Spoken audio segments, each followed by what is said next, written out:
Israel പ്രതിരോധ സേനയുടെ ചരിത്രത്തിലെ ഏറ്റവും കടുത്ത ആന്തരിക തകർച്ചയുടെയും മാനസികാരോഗ്യ പ്രതിസന്ധിയുടെയും നാളുകളിലൂടെയാണ് ആ രാജ്യം ഇപ്പോൾ കടന്നുപോകുന്നത്.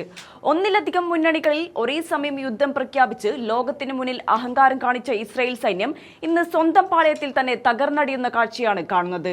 ഗാസയിലും ലബനനിലും സിറിയയിലും എല്ലാം തുടരുന്ന അധിനിവേശങ്ങൾ ഇസ്രായേൽ സൈനികരെ കടുത്ത മാനസിക സമ്മർദ്ദത്തിലേക്കും ഭയത്തിലേക്കും തള്ളിവിട്ടിരിക്കുകയാണ്. യുദ്ധക്കളത്തിൽ നിന്നുള്ള കൊടും ക്രൂരതകളുടെയും പരാജയങ്ങളുടെയും തിരിച്ചടി താങ്ങാനാവാതെ ഇസ്രായേൽ സൈനികർക്കിടയിൽ ആത്മഹത്യകൾ ആശങ്കാജനകമാം വിധം വർദ്ധിച്ചു വരുന്നതായി പ്രമുഖ ഇസ്രായേലി മാധ്യമങ്ങൾ തന്നെ റിപ്പോർട്ട് ചെയ്യുന്നു. ഇസ്രായേലി പത്രമായ ഹാരറ്റ്സ് പുറത്തുവിട്ട കണക്കുകൾ പ്രകാരം സമീപ ആഴ്ചകളിൽ മാത്രം 10 സൈനികരാണ് സ്വയം ജീവനൊടുക്കിയത്. ഒരു മാസം മാത്രം കുറഞ്ഞത് 6 സജീവ സൈനികരും 3 റിസർവ് സൈനികരും ആത്മഹത്യ ചെയ്തപ്പോൾ 2 പോലീസ് ഉദ്യോഗസ്ഥരും ജീവനൊടുക്കിയവരുടെ കൂട്ടത്തിലുണ്ട്. കഴിഞ്ഞ 15 വർഷത്തിനിടയിലെ ഏറ്റവും ഉയർന്ന ആത്മഹത്യാ നിരക്കാണ് ഇപ്പോൾ ഇസ്രായേൽ സൈന്യത്തിൽ രേഖപ്പെടുത്തിയിരിക്കുന്നത്. ഗാസയിലെയും ലബനനിലെയും മനുഷ്യത്വരഹിതമായ വംശഹത്യകളിൽ പങ്കാളികളായ സൈനികർ നേരിടുന്ന പോസ്റ്റ് ട്രോമാറ്റിക് സ്ട്രെസ് ഡിസോർഡറാണ് ഈ കൂട്ട ആത്മഹത്യകൾക്ക് പ്രധാന കാരണം. ഗാസയിൽ മാസങ്ങളോളം നീണ്ടുനിന്ന യുദ്ധമാണ് ഇസ്രായേൽ സൈനികരെ ആദ്യമായി തളർത്തിയത്. തുരങ്കങ്ങൾക്കുള്ളിലെ പോരാട്ടവും ഹമാസ് പോരാളികളെ നേരിടേണ്ടി വന്നതും സൈനികരിൽ വലിയ തോതിലുള്ള ഭയവും സമ്മർദ്ദവും ഉണ്ടാക്കി. യുദ്ധഭൂമിയിലെ ഭീകരതയും തങ്ങൾ ചെയ്തു കൂട്ടിയ ക്രൂരതകളും വേട്ടയാടാൻ തുടങ്ങിയതോടെ സൈനികരുടെ മാനസിക നില പൂർണ്ണമായും തകരാറിലായി. ഒരിക്കൽ യുദ്ധമുഖത്തേക്ക് പോയവർ ആരും തന്നെ പഴയ മാനസികാവസ്ഥയിലല്ല തിരിച്ചെത്തുന്നതെന്ന് ഇസ്രായേലി കുടുംബങ്ങൾ തന്നെ സാക്ഷ്യപ്പെടുത്തുന്നു.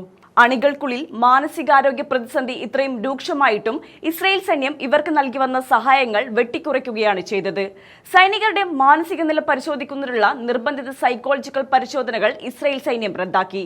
യുദ്ധോപകരണങ്ങൾ വാങ്ങാൻ കോടിക്കണക്കിന് ഡോളർ ചിലവഴിക്കുന്ന ഭരണകൂടം തങ്ങളുടെ മാനസികാരോഗ്യം സംരക്ഷിക്കാൻ പണം ലാഭിക്കുകയാണെന്ന് സൈനികർ തന്നെ പരസ്യമായി കുറ്റപ്പെടുത്തുന്നു. ലബനൻ അതിർത്തിയിലും വെസ്റ്റ് ബാങ്കിലും സേവനമനുഷ്ഠിക്കുന്ന സൈനികർക്ക് യാതൊരുവിധ മാനസിക പിന്തുണയും ലഭിക്കുന്നില്ല. യുദ്ധക്കളത്തിൽ അനുഭവിക്കുന്ന കൊടും ദുരിതങ്ങൾക്കൊടുവിൽ സ്വന്തം നാട്ടിലേക്ക് തിരിച്ചെത്തുന്ന സൈനികരെ ഒരു മാനസികാരോഗ്യ വിദഗ്ധനെ പോലും കാണിക്കാതെയാണ് സൈന്യം വീട്ടിലേക്ക് വിടുന്നത്. ഗാസയിലെ കനത്ത ആഘാതത്തിന് പിന്നാലെയാണ് 2026 ഫെബ്രുവരിയിൽ ഇറാനുമായുള്ള നേരിട്ടുള്ള യുദ്ധം പൊട്ടിപ്പുറപ്പെട്ടത്.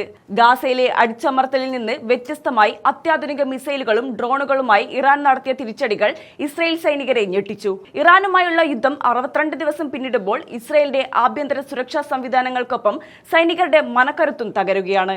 ഇറാനിലെ തന്ത്രപ്രധാനമായ കേന്ദ്രങ്ങളെ തകർക്കാൻ അമേരിക്കൻ സഹായത്തോടെ എപ്പിക് ഫ്യൂറി പോലുള്ള സൈനിക നീക്കങ്ങൾ നടത്തുമ്പോഴും ഇറാന്റെ ഡ്രോൺ ആക്രമണങ്ങളിൽ തങ്ങളുടെ സഹപ്രവർത്തകർ മരിച്ചു വീഴുന്നത് സൈനികർക്ക് താങ്ങാവുന്നതിലും അപ്പുറമായി മാറി. യുദ്ധത്തിൽ പരിക്കേൽക്കാത്ത സൈനികർ പോലും ഇന്ന് മാനസികമായി തകർന്നു കഴിഞ്ഞു എന്ന് ഒരു സൈനികന്റെ മാതാപിതാക്കൾ മാധ്യമങ്ങളോട് വെളിപ്പെടുത്തിയത് ഇസ്രായേൽ സൈന്യത്തിന്റെ യഥാർത്ഥ അവസ്ഥ തുറന്നുകാട്ടുന്നതാണ്. പുറമെ വലിയ സൈനിക ശക്തിയെന്ന് വീമ്പിളക്കുമ്പോഴും അകമേ ഇസ്രായേൽ സൈന്യം പൂർണ്ണമായും തകർന്നു കഴിഞ്ഞിരിക്കുന്നു. സൈനികരുടെ ഇടയിലെ ഈ തകർച്ച ഇസ്രായേലിന്റെ ആഭ്യന്തര ഭദ്രതയെ തന്നെ തകർക്കുന്ന തലത്തിലേക്ക് വളർന്നു കഴിഞ്ഞു. ഇസ്രായേൽ ഭരണകൂടത്തിന്റെ അഹങ്കാരത്തിന് കാലം നൽകിയ തിരിച്ചടിയാണ് ഇസ്രായേൽ സൈന്യത്തിൽ നിന്ന് ഇന്ന് കാണുന്ന ഈ കൂട്ടത്തകർച്ച.